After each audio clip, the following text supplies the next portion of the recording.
Hey guys, Wrestling Throwdown here. I'm Haley and this is Joe, and we are going to give our prediction show. That's right. Predicted it live. Wrestling Throwdown, folks. Sorry guys, I just got a call. My boss has been calling me 24/7 today, so sorry about that.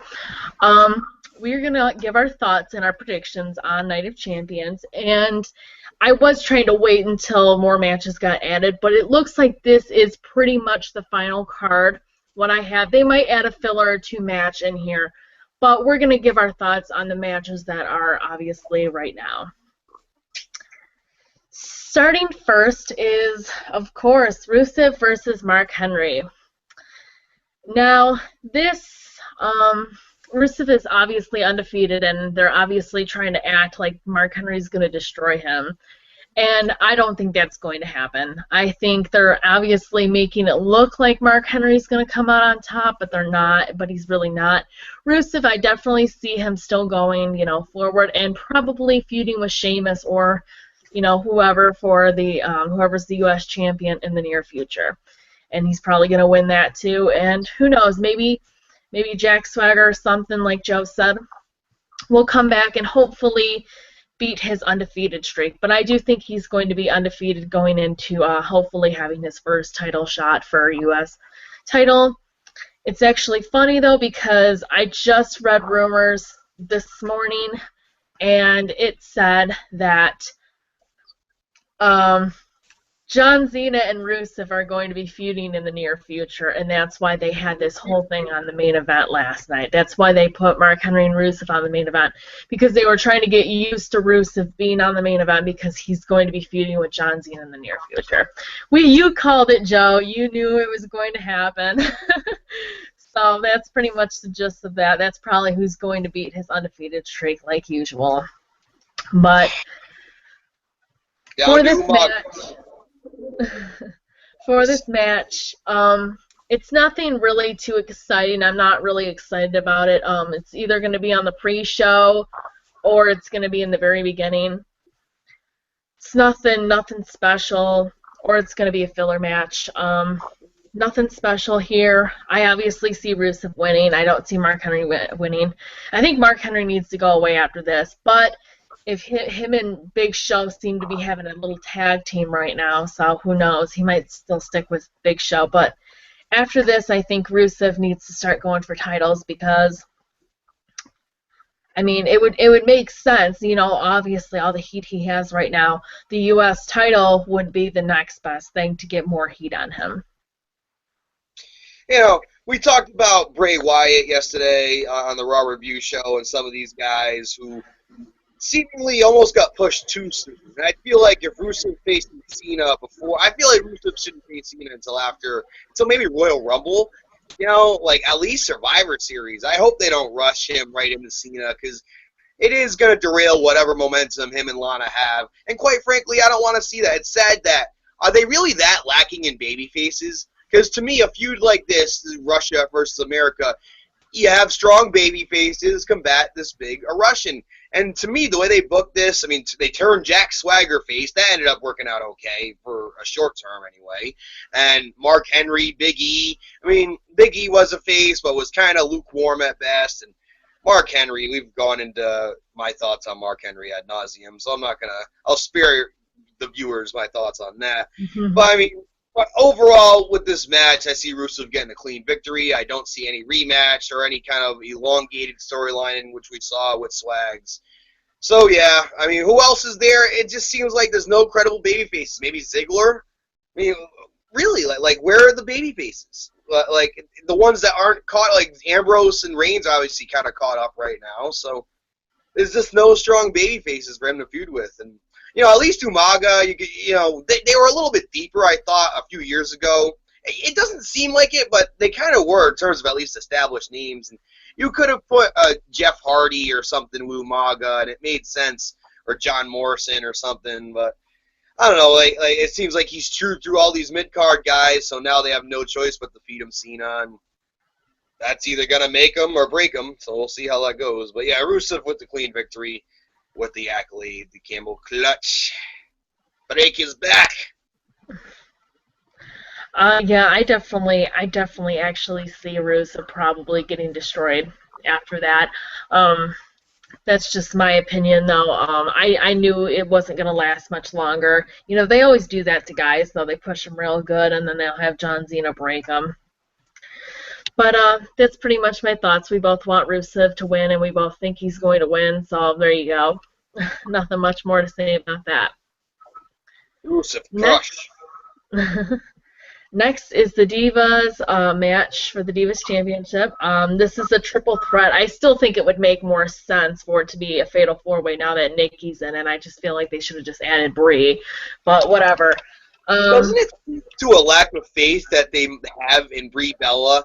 I mean, they just had her in that big featured match with Stephanie, but to not even, she's been the focal point of this Nikki heel turn, and to not even have her in the Divas title match is perplexing. She can get involved, and it probably will end up like that, but it just says to me that either they're waiting for the Nikki Brie thing, or they just don't trust that particular pairing to be good. Yeah, they definitely said that they want to wait for as long as they can, I guess, for it, I guess, to build more momentum, which is smart. I think, like I said, they need to add more people to this, add Daniel Bryan when he comes back, you know, maybe get him involved, and make it a little bit better, you know, especially since Daniel Bryan might not be in the title picture for a little bit, because obviously Roman's going to be in there, and then Seth, you know, so after Brock Lesnar, you know, so hopefully If I'm a they do Daniel something Bryan like fan, that. I probably want him to wait until after Lesnar leaves to get back in the title picture. Because let's face it, Brock Lesnar is the one mean individual, and he may not intend to hurt little Daniel Bryan, but I just think that's a risky booking coming after all this neck and shoulder issues. Yeah. He's going to throw you around. Exactly. But pretty much it's Paige versus AJ Lee versus Nikki Bella. And obviously it was supposed to just be Paige and AJ Lee, and they added Nikki Bella in there because, you know, obviously they acted like, I don't know, I guess they were kind of getting a little bit bored with the whole AJ and Paige storyline, which I'm not bored with it yet. I still find it very entertaining. But I guess they just wanted them to have another match, but have someone added to it just to give it a little bit more spice. And obviously they can, you know, have Brie involved with this too, because obviously Brie's going to get involved. I don't see Brie not getting involved. I do still think, though, that Paige is going to end up on top. Because obviously Nikki's going to be too distracted with Brie. And AJ Lee, she's thinking about leaving soon, and it just wouldn't make sense to right after she just lost the belt again for her to have it back. That just wouldn't make sense. So Paige is obviously the obvious choice for this. I will be shocked if they do give the belt to Nikki or AJ. I don't see it happening unless they're going to put that whole thing around. If they do give it to Nikki, they're going to put the whole Brie and Nikki thing feuding for the title. I don't know. I wouldn't like that at all, because obviously Paige is your main girl right here, and so is AJ. But AJ's going to be leaving soon, so pretty much Paige is your main person, main diva right now for the Divas division. So like I said, I do see Paige winning. If she doesn't, well, I'll be pretty surprised, because like I said, I'm sure that they're gonna go with Paige on this. Did you know that the only other time Nikki Bella held the Divas Championship, she only held it for 1 week? And then Yeah, 6 days, not even a week, 6 days, because Yep. she got it on a Monday and she lost it on a Sunday, the pay-per-view, yeah. Yep. Unbelievable.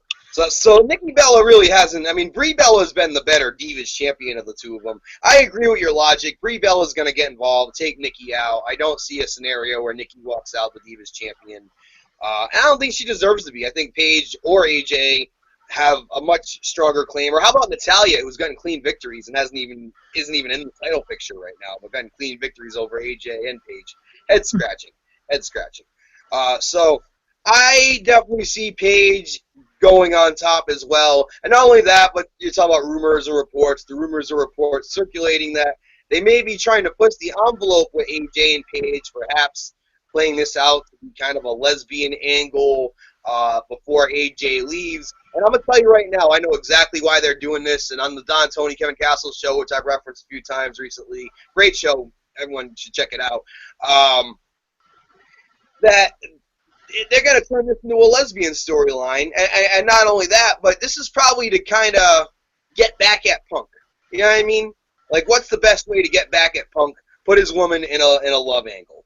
And, hey, maybe he'll love his woman being in a love angle with another female. Maybe he'll hate it. I have a feeling the way he's reacting to everything, he'll hate it. It's just like, on this, I don't think he'll be a fan of his wife making out with Paige on television, potentially, or something like that. So I see, yeah, Paige being on top, and maybe this, setting the stage for one last Paige and AJ match, and perhaps the build can get a little HLA, a little hot lesbian action, as Eric Bischoff once coined it so many years ago. Yeah, they need to just be alone after this. I think after the Nikki and Brie go their separate ways, I hope they do just have. I think they need to add something more to it, because it's still entertaining, but they kind of slowed down with it. They were starting off strong with the whole, her kissing her hand and everything, giving her chocolates and stuff. And now they kind of just slowed down with it. Then now she's just kind of skipping and following her around. I feel like they need to just. I mean, I know they're trying to keep it PG, and so they can't. I don't think they might not probably have them kiss, but they can still do other stuff. Just maybe like following her into like, I don't know. They can have like a shower thing. Like with Mickie James and Trish. I don't know. Like they can do something. They don't have to have them kiss. Just something where AJ just follows her in like the dressing room or something. Just something good. They are going to still make it PG. Yeah. In fact, I almost know what's going to happen, and I know it's to troll Punk. I know it. At this point, this is how to get back at him for the negative PR. Like, all right, we're going to put your woman in a love angle. Better than you. I'll say that. But as you see it, we both think that Paige is obviously going to walk out. I think she's actually going to have it for a while this time. The only person I can see actually beating her is when Charlotte maybe comes up, or maybe Naomi. Yeah, maybe Naomi. I would really actually like Natalya to beat her, but they don't seem to be doing anything with Natalya, so. As I just mentioned, in the build-up before they made the triple threat match, Natalya had clean victories over, I think, Paige and AJ, or at the very least, the champion Paige. So. I think made her tap out in the sharpshooter. So I mean, Natalya's got a beef at the Divas title. So I certainly wouldn't be shocked, unless they're trying to put her in some angle with TJ to kind of cause some on-camera rift, and on Total Divas they're doing it too. So I could see that as well. Yeah, they're doing stuff with, she's doing stuff with Rosa Mendes, too, so maybe they're trying to make them, like, a tag team right now. Who knows? I don't even know. She's Rosa's new life. The whole thing's stupid, though. I don't know. They don't know what they're doing with Natalya, and it's sad because she's so talented. I'm actually rooting for Rosa Mendes, though. Did you know she's never won a one-on-one match in her 8 years in the WWE? That's pretty bad. I mean, I know it's a work and all, but, like, I'd have a complex. That would drive me nuts if I was in that situation.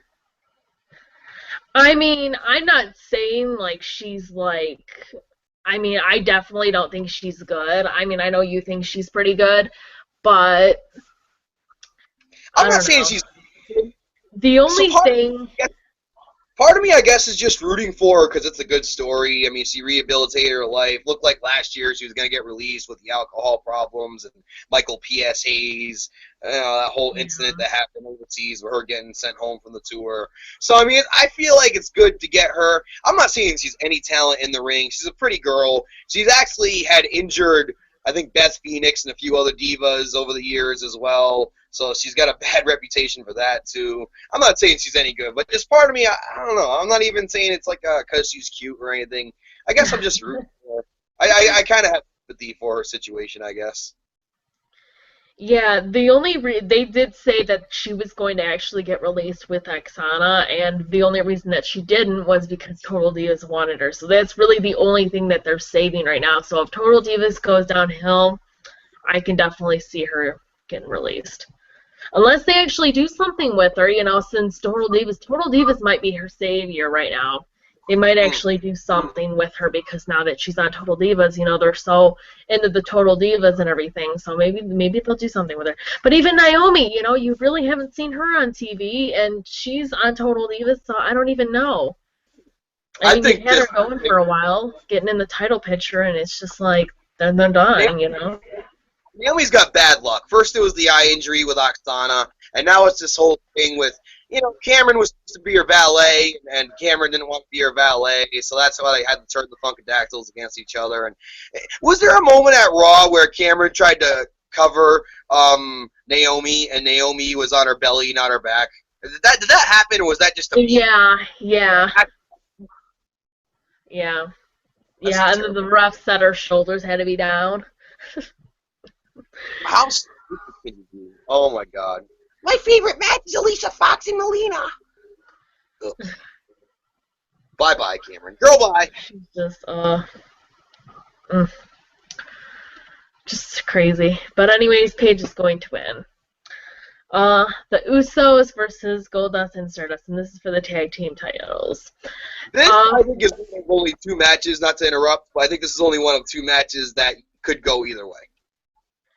Yeah, I do think it could go either way. I still think that Goldust and Stardust are going to win, just because so then they can have a few months title reign, and then when they lose it, you know, they can blame each other, then they can start their feud and set it up for WrestleMania. Because if they don't win the titles, what are they gonna do? Are they just gonna start it right now? I mean, it's too early to start their feud right now. If they want to build it up, you know, maybe have have it till, I don't know, Royal Rumble, even Elimination Chamber, and then have, you know, them start feuding and then have it ready for WrestleMania. Because right now, if they start feuding, it's going to be too early, and I don't see them getting mad at each other, other than, you know, losing the titles or losing their chance at the titles. So that's obviously why they turned them heel and turned them, you know.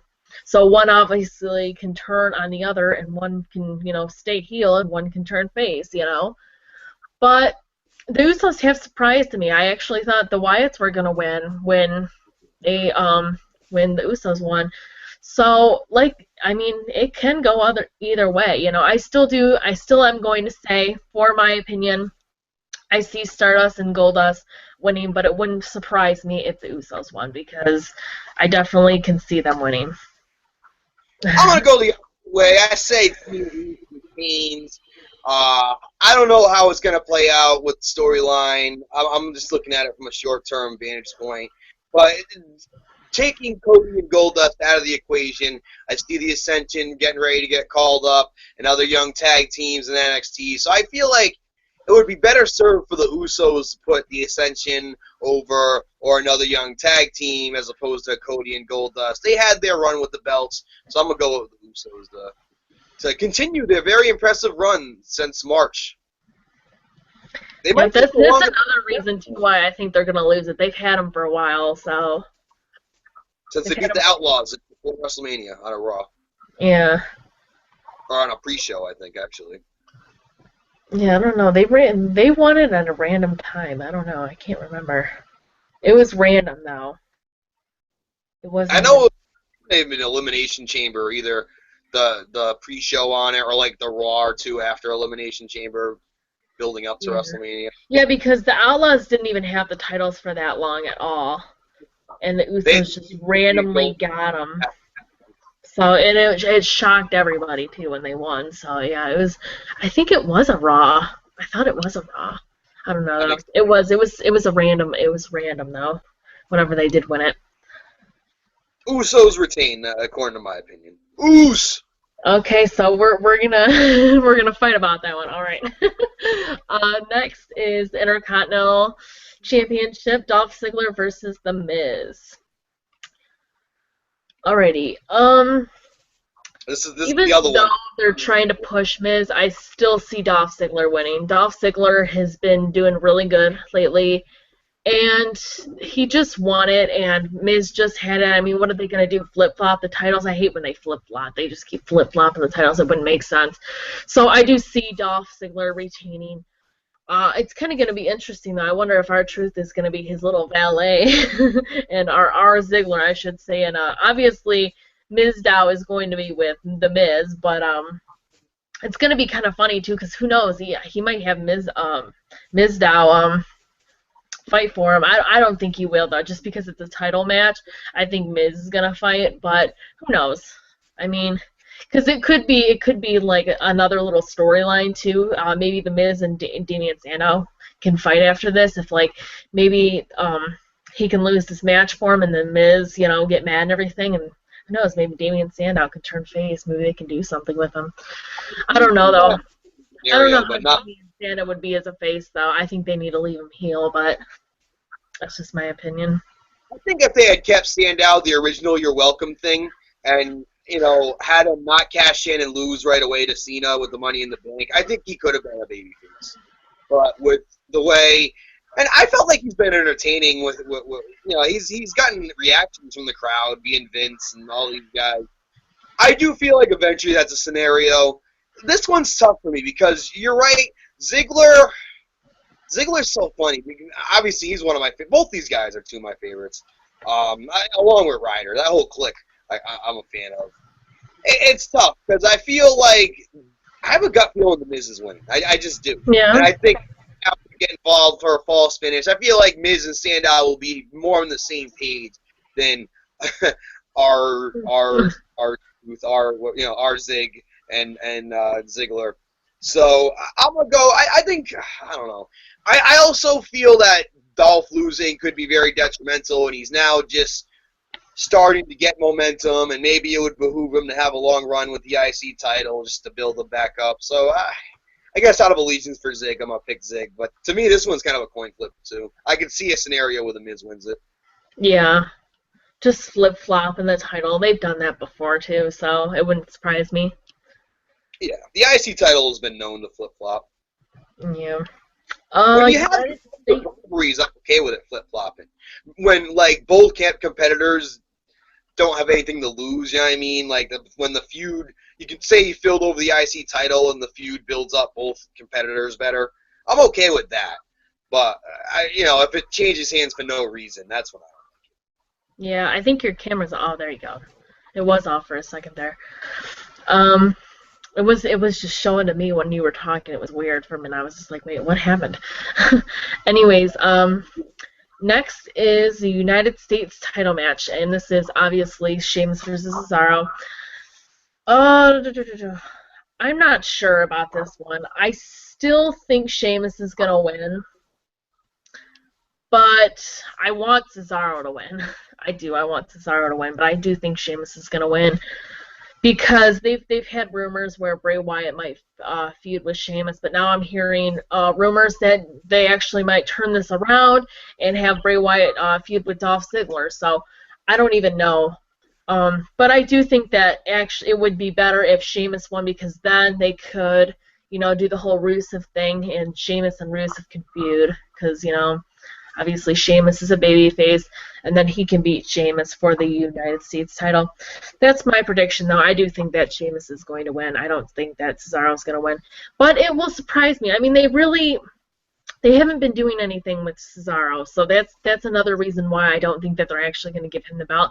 How many times has he won the U.S. title? Has he only won it once?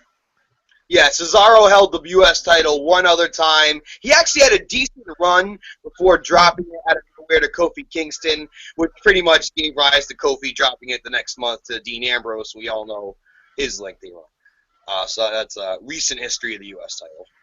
title. But yeah, I do see that Sheamus is going to keep it because if Cesaro wins, what's going to happen? Are they going to have Sheamus win the next month, have them have a rematch? And because especially if they're getting ready for Rusev to have the U.S. title, especially if he's starting a new feud, I think he does need to go after the U.S. title. And, obviously he needs a baby face unless they're planning on turning Antonio Cesaro face, which I don't think that they're going to do that. So obviously Sheamus is your predictable person here.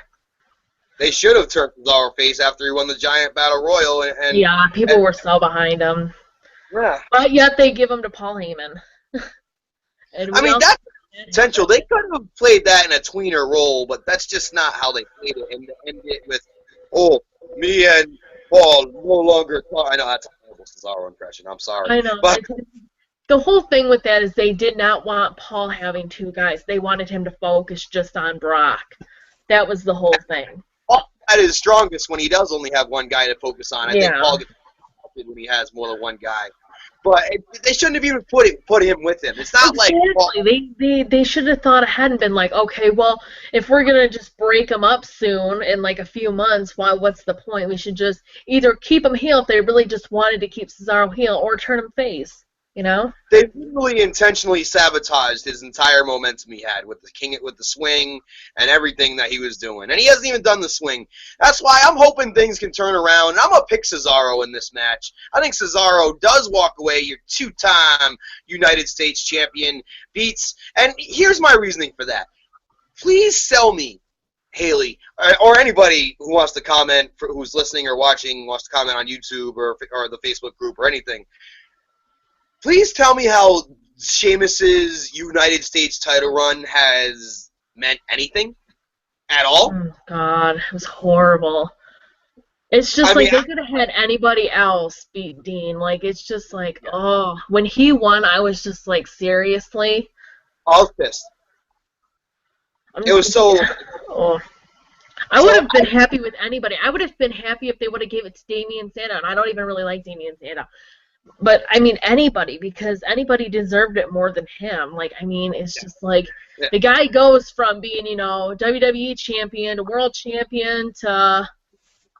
Well, Sheamus is another one of those guys was pushed too quick to the top. He went from FCW to ECW, was only in ECW for like a cup of coffee. He had a few matches with Christian and Goldust, and then got called up to the main roster, and then it seemed like a sneeze and a fart later, he put John Cena through the table in that horrible table match and won the title. And then he ended up having a lengthy run with it.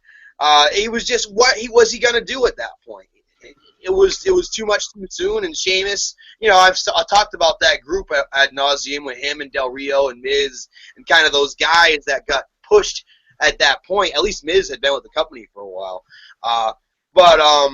Yeah, Sheamus, I don't know what Sheamus can do at this point. It's not like he's a bad worker. He's impressive for what he can do for his size. He's rugged, he's tough. I don't know if it's we've talked about in the past, the face thing is just ruining him. I don't know what it is, but he's just, no one cares about him anymore. And I just feel like, let's shake things up a bit. Let's put the title on Cesaro, see what he can do with it. Maybe he can build himself back up. And at this point, Sheamus, I don't even know what you do with him.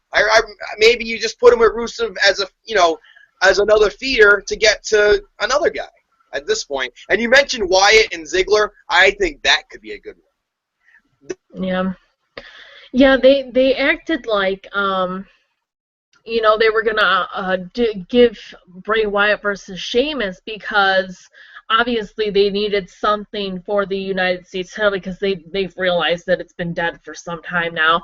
And that would have been really good. The people would have actually cared about it if Bray Wyatt was holding it. To tell you the truth, that's actually smart thinking. But, I don't know, I guess they probably thought, obviously, well, we'll give him the Intercontinental title, and we'll give Rusev the U.S. title, which makes better sense, because then Rusev can get more heat and everything like that. But I do think it would have been, a really smart idea to have Bray Wyatt feud with Sheamus, because if he would have got that title, oh my god, that title would have been so great. And people would have actually started caring about it and everything. It would have just been so great. It boils down to what Triple H had said so many times in the past, and I'm not the biggest Triple H fan, but I'm a firm believer in this statement. The title doesn't make the man makes the title. Titles are props. They're designed to get people over, but if you're not, everybody references when CM Punk first won the world title when he cashed in on Edge, and he just was not booked strongly and ended up dropping it. He didn't even defend the title. Randy kicked him in the head, and then Jericho ended up winning it in that odd scramble match. At that point, Jericho, and this is no diss to Punk, how you feel about Punk as a performer, but at that point, Punk just wasn't ready. And so Chris Jericho elevated the title, and the feud with Jericho and Shawn Michaels had elevated that title. So to me, again, Sheamus, what has he done for that title? Nothing. Dean Ambrose, I thought, was a good champion, but the way they booked him, he should have defended him. But I thought he held it. I thought it fit Yeah, him. definitely. People were complaining about that too, but it's just like I still feel like people care about that title, especially since he's holding it. I mean, it doesn't really. I mean, it does matter if they defend it, but it's just like, I mean, would you rather have someone that the people don't care about at all and have them defend it a lot, or someone who the people love and don't defend it? I mean, I don't know. I feel like I would rather have someone that who I love. I It's mean, that who can actually give potential to the belt. exactly. Somewhat like if Jericho were to win the Intercontinental title again, he would set a record 10 times. He's already a record 9 times. That would mean something. I hope one of these times Jericho comes back, he does win back the IC title just to get it to 10. And I think something like that would help it. I mean, it's how you put these guys in. Right now the Intercontinental title, people care about Ziggler. People cared about Wade Barrett. So, the Intercontinental title looks a little better than it had been before that. And the U.S. title, I mean, the U.S. title, it's been a long fall from grace for the U.S. title. I feel like just in 2010, when two people had it, The Miz and Daniel Bryan, when they both had it, they both kind of used that as a springboard to get the world title picture. Miz winning the Money in the Bank, getting the WWE title, and then Daniel Bryan a year later winning the world title Money in the Bank, and then eventually cashing in on Big Show. So since then, you've got guys like R-Truth hold it. You've had guys like Santino hold it. Zack Ryder gets his big. Ziggler held it for a while, held it strong. Put over Ryder, and then Jack got it, and at that point it wasn't a good fit for Jack, and it just kept going around at the, I think Cesaro beat Jack for it initially, and we talked about the rest. So it's just, you got to make these titles mean something by putting them on people who we care about. There's a reason why people say Mr. Perfect was one of the greatest Intercontinental champions, or Macho Man Randy Savage. You know what I mean? Honky Tonk Man had the longest running reign as the Intercontinental champion. And I know you're not much of an 80s buff, Haley, but please tell me how much you've heard about the Honky Tonk Man. Not much. Because, in my opinion, and maybe I'm alone, and maybe I'm shooting again, bam, bam, bam, bam, bam, but I don't think people give a shit about that Elvis impersonating Honky Tonk Man. So, to me, but I did care when Macho Man had it, when Mr. Perfect had it, when Bret Hart had it, when Shawn Michaels had it, when Triple H had it. You know what I mean? And there was at one point in the 90s where they were giving main eventers the IC title. Steve Austin had the world title. Triple H had the IC title. That's when Jeff Hardy beat Triple H for it. It kind of elevated Jeff Hardy. So I wouldn't mind seeing them put, like they were talking about giving Cena the Intercontinental title at one point. I wouldn't mind seeing that. Just have the titles mean more, definitely. Oh, did you freeze? Did I freeze? Did we all scream for ice cream? Here live on Wrestling Talk Throwdown, Haley Imes and Joe Passarelli. Stay tuned, folks. Gonna wrap things up here. Haley is frozen.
Sorry guys, I'm back. Computer overheated, and hopefully Joe joins us soon. But yeah, I agree. The the whole thing's stupid. I don't know why Sheamus won, but I do see him obviously winning. Sorry, I have to send Joe the other link now. But yeah, I do see Sheamus obviously winning. And obviously Joe did the opposite just to fight with me. I think he does that on purpose just so you guys can hear different opinions. Whatever I say, he pretty much does the opposite. Just so, and pretty much all these matches can go either way, to tell you the truth. A lot of this isn't really predicting. It was kind of like the last pay-per-view, you know, that wasn't really predicting too, you know, and everything went either way. And even the John Cena and Brock Lesnar thing, that's not really predicting, but we'll get into that more because of what I've read, but I'll talk to you guys about that later when we get to it. But this whole match card is really not predicting, and I mean, that's good too because obviously they're making this out for their best pay-per-view and everything like that. But Sheamus, I don't even know. Like, he's so much better as a heel. I don't know why they turned him face in the first place. It was ridiculous. I mean, I guess it worked for a tiny, tiny bit, but I don't even really think that then. I mean, I loved him when he was a heel. I thought he was a really good heel, monstrous heel, and then they just, you know, they messed him up. It's kind of like Brodus Clay, for example. You know, he's on TNA now. If you guys didn't see my post, he could have been a really good monstrous heel, and they screwed him up too. It's just like, I don't know. And then like these people who really need face turns, they won't turn face. It doesn't make sense. That's why me and Joe need to be on the creative team, and we need to decide who's face and who's heel, because obviously WWE does not know what they're doing, and me and Joe are definitely would be a better team, creative team. But yeah, your prediction was Cesaro, right? Yeah, can you hear me? I see my picture's not up there, but Yeah, I can hear you. yeah, I mean, it's just unbelievable. They have such a hard time even establishing face and heel at this point, and never mind credible baby faces or garnering heat for the heels. Even Rusev at this point, does he really get the heat they want him to get? I don't know. It's ridiculous. Yeah, that's crazy.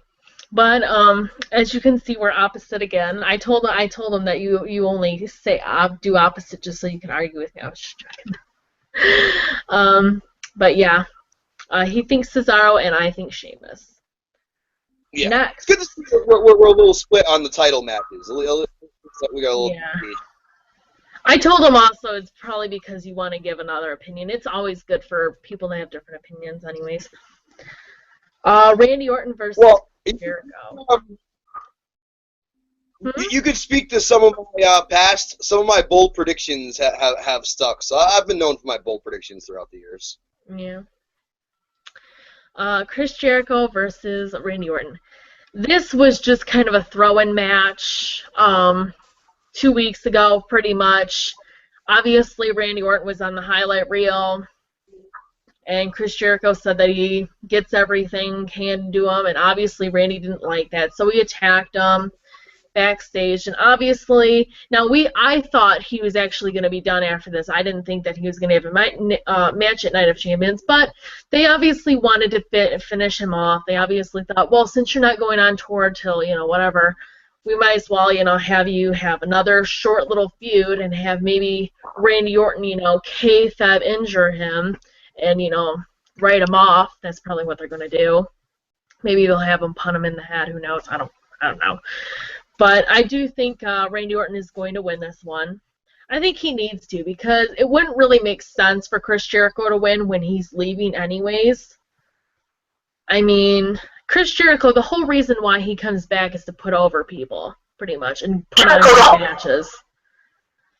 And put on great matches. And they are going to have a great match. I really think that this match is going to be great. What? Yeah, it could be matches. It could. Yeah, it definitely could. I mean, they both have good chemistry together, and I like both of them a lot. But like I said, it really just wouldn't make any sense for Chris Jericho to win because then what would happen? what would they have? Randy Orton just saying that he's going to give up and he's just going to be in a frenzy and stuff and just go nuts? I mean, they could do something like that, but it would just make sense for Randy Orton to beat Chris Jericho, so then their feud can end, and Chris Jericho can obviously be written off for however long he's gone for. I mean, I don't know how long he's going to be gone for this time, a year or whatever. Or summer. It's we kind of know his schedule at this point. He's always back right around SummerSlam, leaves Night of Champions. A couple years, it's been very repetitious at this point. But I actually think the WWE's going to pull a fast one and have Jericho get the victory. I really do. Now, I wouldn't be shocked, like you said, if Randy goes nuts afterwards, takes out the knee, punts him, does whatever he has to do. It reminds me of a similar situation that happened when Rob Van Dam initially decided to leave the WWE before he even went to TNA back in 2009. His last match was against Randy Orton, which he actually did win, but Randy punted him, and that's when the punt was first around. Like you said, in 2009, when Randy was kind of getting that huge push. I'm gonna go with Jericho. I'm going with loyalty. My guys, Cesaro, Ziggler, Jericho. Go with my guys on this card. That's what I'm doing. Well, Randy Orton's my guy, so I guess I'm going with him. But I do think this is going to be a very good match. Next Absolutely. is the one and only Seth Rollins versus Roman Reigns. This was another kind of, I mean, this wasn't really like out of nowhere. I do think they needed to wait for this or to put it into a handicap match to have Randy kind of finish it off with Roman. But they're obviously going to have, their 1 month feud right now and then have them obviously continue after WrestleMania.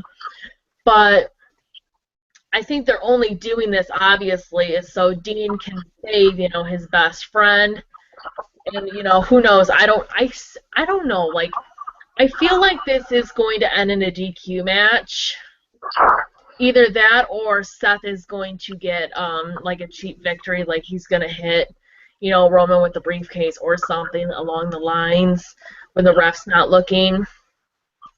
And then, obviously, I see Corporate Kane coming out. And obviously, Seth and Corporate Kane attack Roman, and then obviously Dean coming back and saving him.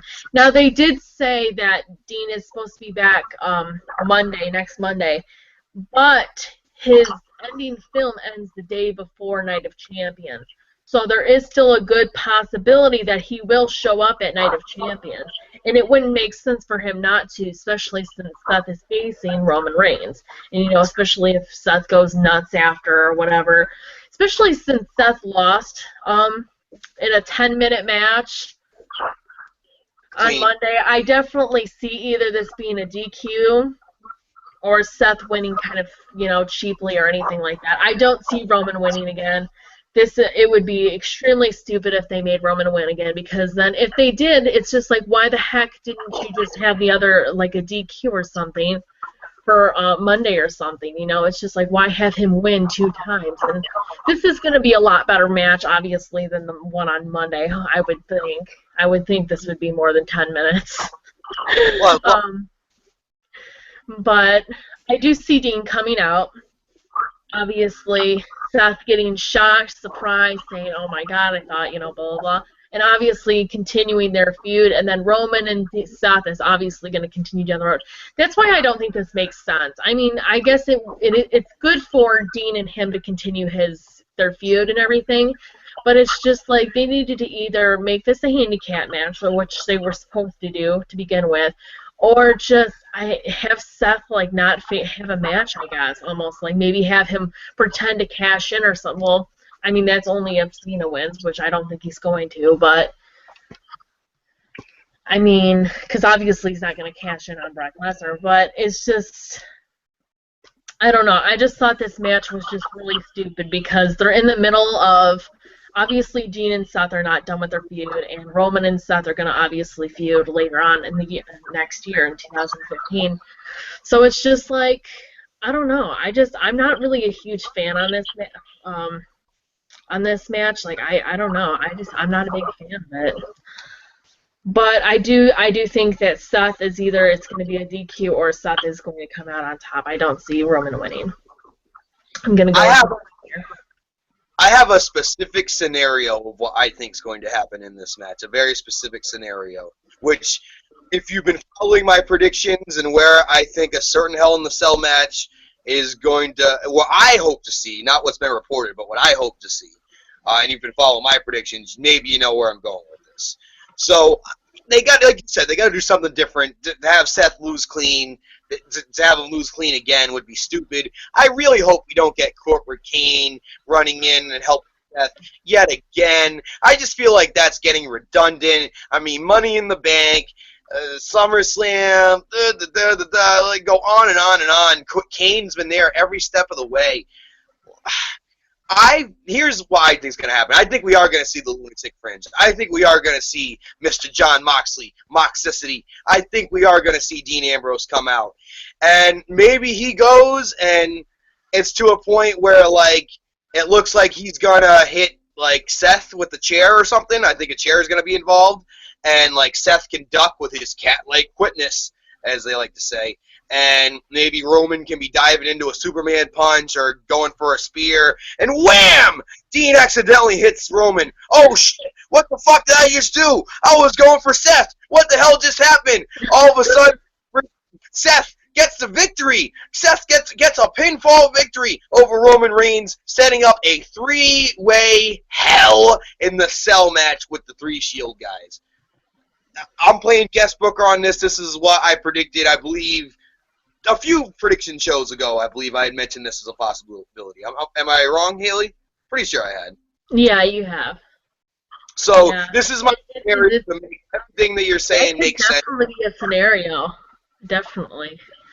That's my scenario. That's how I think it's going to happen. I like it. It's just if WWE's going to do it, I don't know. Like you said, where's our application? Because I do know that they're supposed to, the whole Royal Rumble thing, that what they're supposed to do is those three guys are supposed to be the last three in the ring. That's the rumors, that those three are going to be the last three in the ring right now for Royal Rumble, which is pretty cool, I think. Obviously, Roman's going to win, but, yeah, interesting. So, you still think Seth's going to win? And I think Seth's going to win, so we agree on that one. I think Seth almost has to win to make this make sense, especially after losing. Oh my god, I'm going to be so mad if they made him lose twice. I'm going to be like, oh my god, what are you doing with him? It's just like, I get that he's heel and everything, but it's just like, seriously? He's supposed to be your plan B. He's supposed to be, the future, Yeah,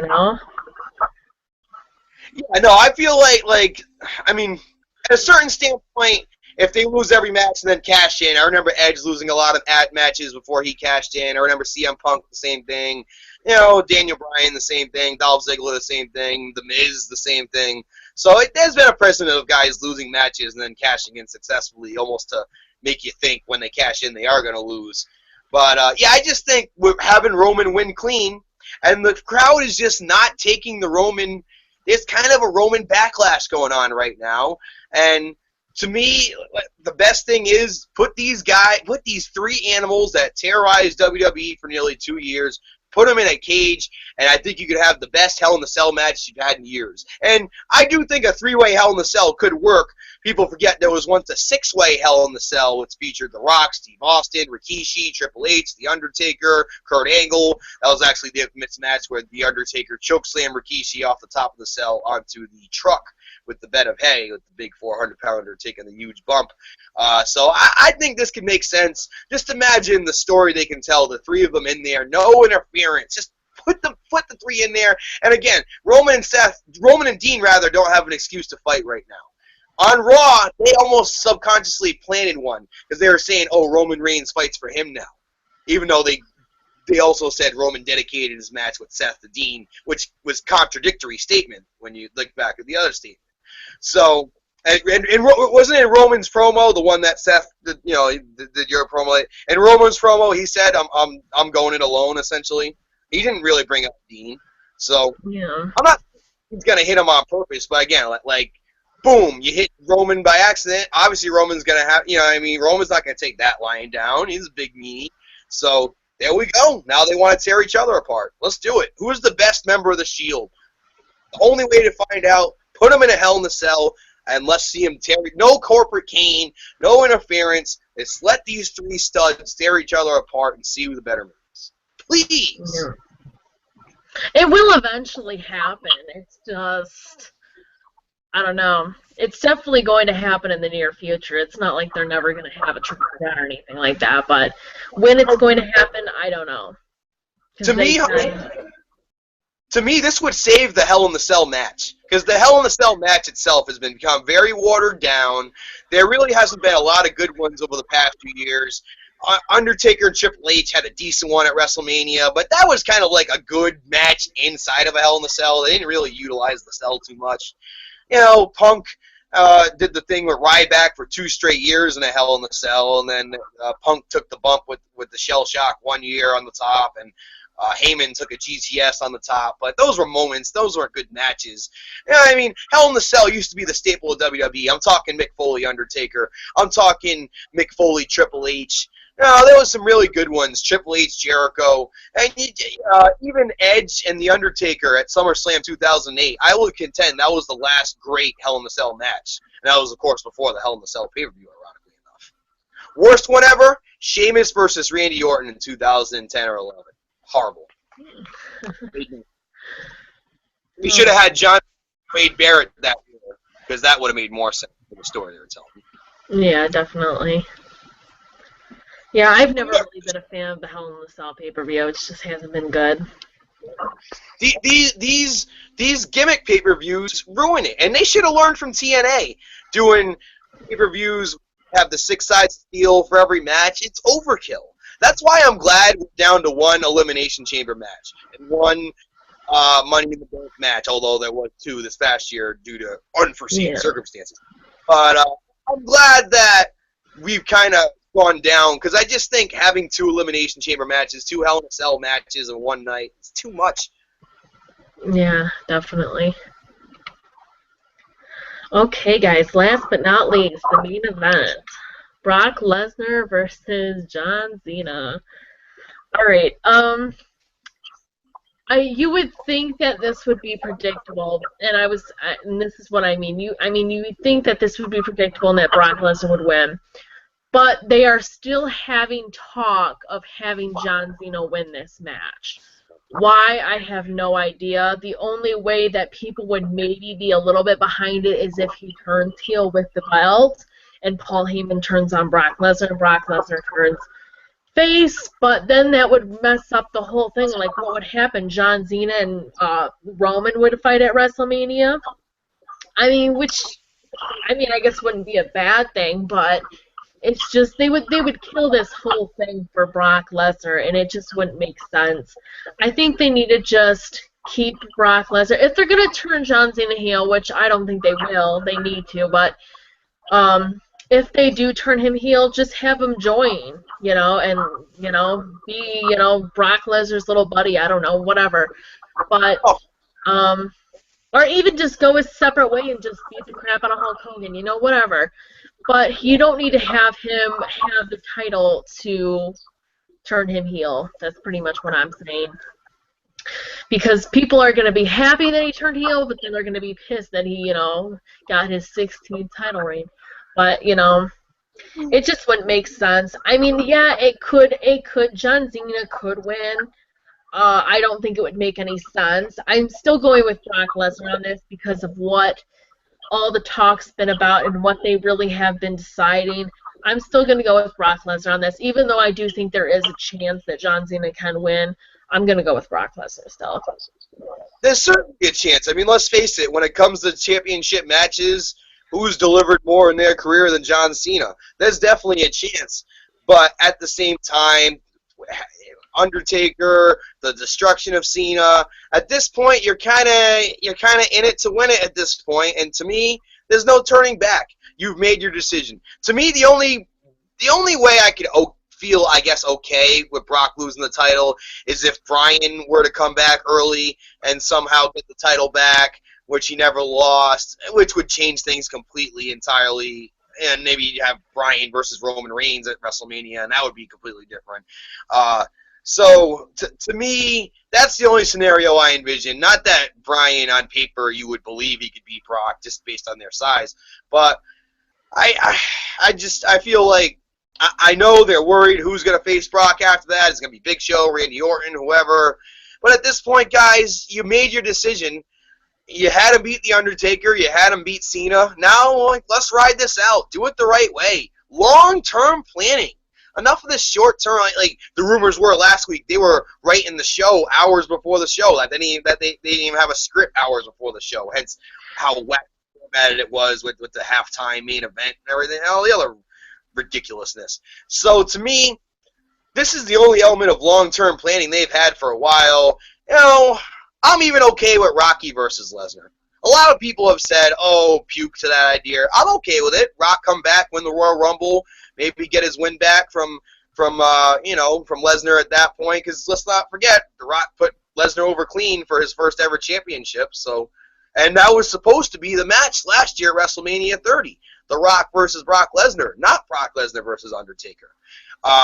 Who knows who Undertaker would have fought? Maybe Daniel Bryan. Who knows? But maybe Bray Wyatt. I think that could have been good. Yeah, I mean, it was supposed to be The Rock versus Brock Lesnar last year, and due to The Rock's movie scheduling and everything, they couldn't make that out. And according to reports, The Rock has stated in recent interviews that he's interested in coming back, and it's just about the right matchup. And if I know The Rock the way I think I know The Rock, he's going to want to face the best. He's already beaten Cena and gone through that whole Cena thing. There's no point in doing that again. I don't think he would fight his little cousin just yet. Maybe down the road, but I don't think now. So maybe if they feel Roman's not ready, they can have Roman get the shot at Royal Rumble, and lose to Lesnar. So then it's like, oh shit, Roman just lost too. Like, now who's gonna beat Rock? And have Rock maybe come back as a surprise Royal Rumble entry, win it, and maybe you can have him. Yeah, I know a lot of people would be like, ugh, Rocky winning the title again. A lot of people would bar for that, but there's a scenario that could make sense. That that's if you don't trust Roman Reigns. That's a backup plan if you don't trust Roman Reigns. Well, what would happen with Seth in that whole scenario, though? Cash in on The Rock. He would obviously have to lose the briefcase for that to work, and people would hate that. Okay. I know I would. He wouldn't have to lose the. Not be a happy person. He would probably be the guy. He would get the. He would probably be the guy to beat The Rock. The Rock's not going to stick around if he wins the title. They probably wouldn't do that, though. They probably, I mean, even though they're so into Seth right now, the only person that they probably think that, he's able to beat probably is Roman. I mean, they're not going to have him beat Brock, obviously, because Brock's still technically authority and Seth is authority. So, I mean... Yeah, but what I'm saying is in the scenario where, say, Rock comes back and beats Lesnar for the title, you could have Seth cash in on Dwayne, on The Rock. How much heat would he get for that? I mean, that would be huge. No one's ever cashed in on The Rock. No one. In the history of the Money in the Bank, The Rock obviously left before the Money in the Bank started, and when he was the champion, no one had a briefcase. So the scenario hasn't presented itself, but I would love Seth Rollins to cash in on The Rock. I think that would be hilarious. I would love it because I can't stand The Rock, but... I mean, I'm a fan of The Rock, but I know what you're saying. I go back and forth with him at this point. But I am a fan of him, and to me, is there any bigger star in wrestling that could put, besides John Cena, that could put Seth Rollins over than The Rock? Steve Austin ain't coming back to do it. Undertaker ain't coming back to do it. You know what I mean? It's The Rock. So I would have no problem with that. If I'm a Seth Rollins fan, you have Seth Rollins, and that could be a dream match too, Seth versus The Rock. Let's face it, The Shield, when The Shield was together, they attacked The Rock at one point, so there's another reason for them to fight. Anything's possible. Yeah. Maybe I'm just trying to look for optimism because Raw was so bad. I'm like, all right, call The Rock. Like, it's that bad. Just call him. Oh my God! If you smell what I'm cooking. I love what they had planned a few months ago. If they are still going to do it with, Roman winning at Royal Rumble, and him obviously facing Brock at WrestleMania and having him beat Brock. and then Seth obviously cashing in at WrestleMania because it's never been done before, and that would be huge for him to be the first guy to cash in at WrestleMania and win. But a lot of people are saying that that's too late. Like, they want Seth to cash in earlier than WrestleMania. And I'm like, no, it isn't. You know, he's too busy feuding with Dean right now, and then he's, you know, going to be busy feuding with Roman. So it's perfect for him to cash in on Roman, because then they can further feud over the title, you know? See, that's the problem with the IWC. A lot of these wrestling fans, Haley, they want their cake and eat it too. They'll say, oh, the Hall of Fame sucks. No one cares about the Hall of Fame. But then they'll say, why isn't Macho Man in the Hall of Fame? You know what I mean? It's these people that want their cake and eat it too. These people that were ready to... These are the people that after Daniel Bryan won the title against Randy Orton and was stripped on the Monday, that wanted their money back. Like, are you kidding me? It's sports entertainment. You can't have your money back. No. Like... To me, you know, and people knew eventually, or hoped, obviously it got a little hopeless there at certain points last year, but, you know, it was like the people last year getting so impatient with Daniel Bryan. Yeah, after the Royal Rumble, I think we all got a little panicky, but they made up for it. So to me, no, Seth does not have to cash it in. Seth has 1 year to cash it in, folks. 1 year. He has till July next year. Next year's Money in the Bank 2015. Edge held the briefcase for 11 months almost. He won it at a WrestleMania. Oh, no, about 10 months. He won it at a WrestleMania. He's the first ever person to cash in. By the time he cashed in, you almost forgot that he had the briefcase because he was so busy with feuds with Flair and Matt Hardy and Kane. And by the time he cashed in, he had become the most hated man in the business, even without the briefcase, with his feuds with Matt Hardy and Kane and stuff. So it was like the cherry on top. And to me, Seth's getting there. You don't need to rush that. Like, people who are saying he needs to cash in at some point.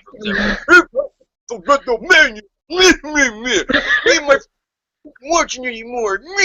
Like, give me a break. Have some patience. It's the problem with this world. Nobody has patience.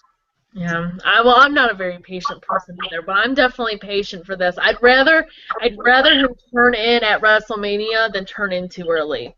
Because WrestleMania would be the most perfect thing in the world. I seriously am going to go nuts when he cashes in at WrestleMania. Hopefully he does. Hopefully they still have that planned, and hopefully he doesn't cash in too early. I mean, he's ready. It's not like he's not ready. I mean, people, you know, are saying, oh, why can't he cash in right now? He's ready. Yes, he is ready, but that's not the point. I still think it would be way more momentum and stuff, and he's busy with Dean, so it would be way better if they just waited until WrestleMania, and then he can start feuding with Roman, even though he's technically feuding with him right now. He's gonna. Wow. But there you have it, guys. You said Brock Lesnar too, right? We both think Brock Lesnar is going to win. Yeah, I didn't. My prediction, but yeah, I see no. They would ruin it if they had Cena win it, even if he turned heel and joined Paul. With the rumors of him maybe facing Rusev and that promo a few weeks ago, I don't see it happening, folks. John Cena's not turning heel, and he's not winning this match. Yeah, definitely. Well, guys, that is our predictions. I hope you enjoyed them and everything. Stay tuned. We are going to be doing, obviously, a review on this show the day after because I'm probably going to have to work that night, so I might not even be able to watch it live anyways. So don't forget to hit that thumbs up button, subscribe, follow us on Twitter, and don't forget to join our group if you haven't done that yet. And Joe, you have a few shows to talk about? You know what? I'm going to save the plug-in for a different day. I just want to thank everybody who's taken the time to like, subscribe, watch the product, watch my own channel, obviously, as well, Joe Passarelli, but take the time, watch the Wrestling Throwdown. I feel like we're starting to grow. We're starting to gain some traction. I just want to take the time to thank everybody in the Facebook group, everybody who's taken time out of their lives to help support this project. I greatly appreciate it. I want to thank you all so much for supporting me and sticking by me. And I know I'm not the best host in the world. I know I say a lot and everything, but you guys have stood by me because, you know, you obviously enjoy me and Joe fighting and sharing our different opinions. So Thank you guys for that, and I hope you have a fabulous day, and I will see you next time.